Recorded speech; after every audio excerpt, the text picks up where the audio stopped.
Hello नमस्ते। आज हामीले पिकनिक खाएको डाँडामा हाम्रो फ्यामिली सबै मिलेर। अनि आज चाहिँ एकदमै यो चाहिँ मेरो आमा हुनुहुने हो, मेरो ठुलो आमा।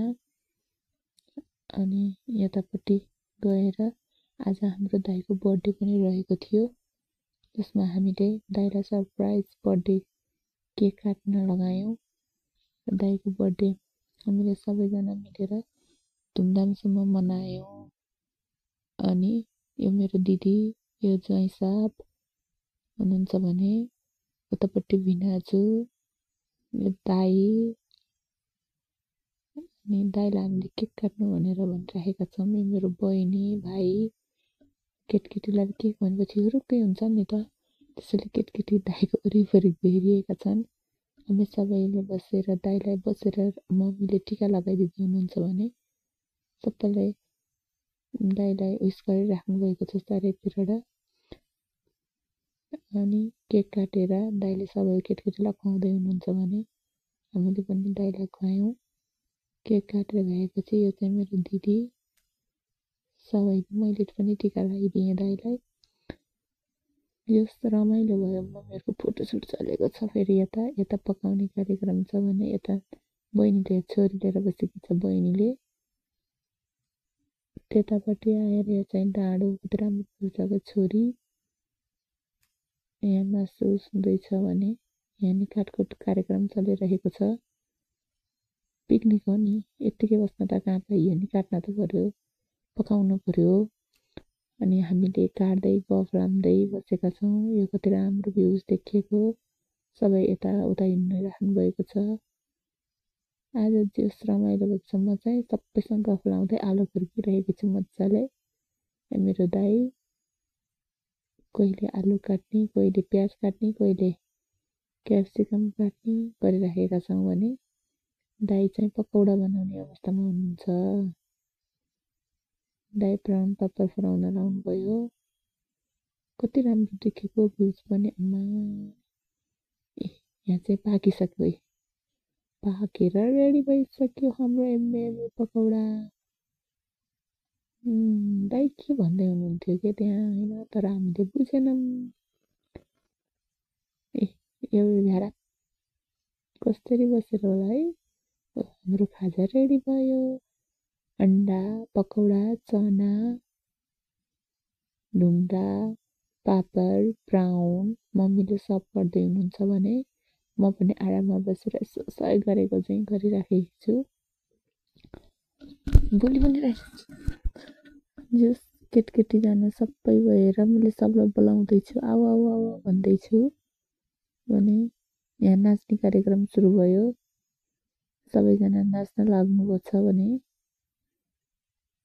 मनोकामना भन्ने गीत रहेछ कि त, सबैजना नाचिराख्नु भएको छ। म पनि आएँ नाच्न। भान्जा भान्जीको डान्स पनि सुरु भयो।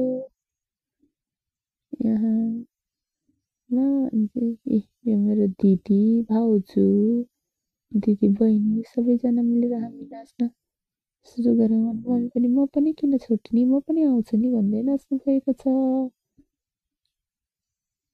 हाम्रो नाच कम्मर हल्लाइ नाचेछन् दिदीहरू। यता फोटोसुट भएको छ, भिनाजु नाचेको हेर्नु भएको छ। यस्तो भ्युज यस्तो राम्रो देखेछ मेरी। त्यसपछि हाम्रो खेल्ने कार्यक्रम सुरु भयो। हामीसँग मड्का नभएका कारण हामीले देप्ची फुटालेर खेलेका छौँ। मेरो छोरीले ट्याक्क सिधा गएर ट्याङ हानेर 4 बजे यो चाहिँ मेरो आमासँग छोरी बसिरहेकी छे। हाम्रो फेरि अर्को लटखनी सुरु भइसक्यो।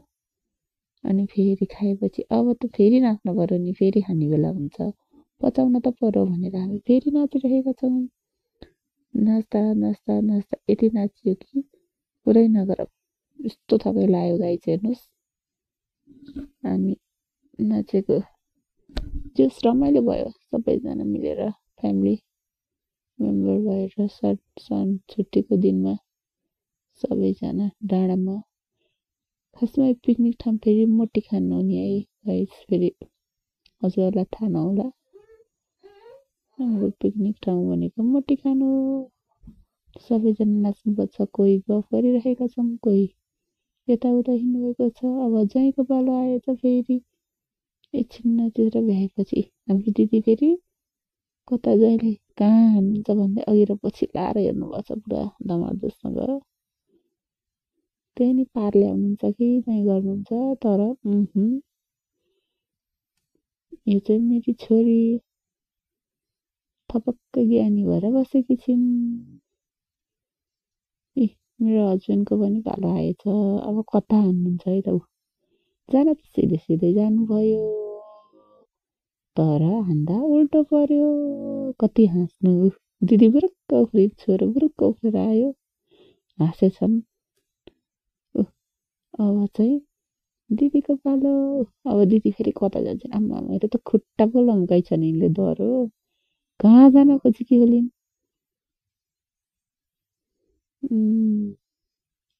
गर्छिन् कि गर्छिन् यिनले है।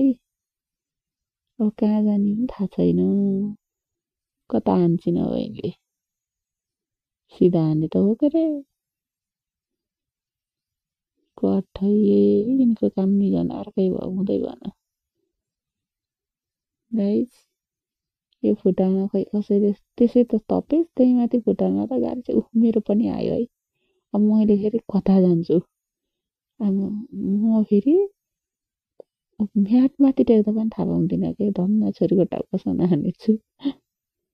गाइस यस्तै यस्तै गरेर हाम्रो गेमहरू भयो डान्स भयो खाना खायौँ अनि हामीहरू रमाइलो गर्दै गर्दै गर्दै फेरि जस रमाइलो भइथ्यो। अनि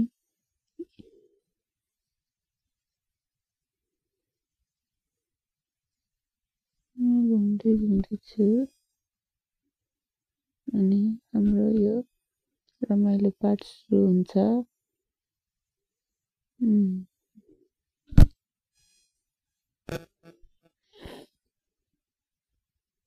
अब यो मेरो कान्छी बहिनीको पालो। कान्छी बहिनीले अब कता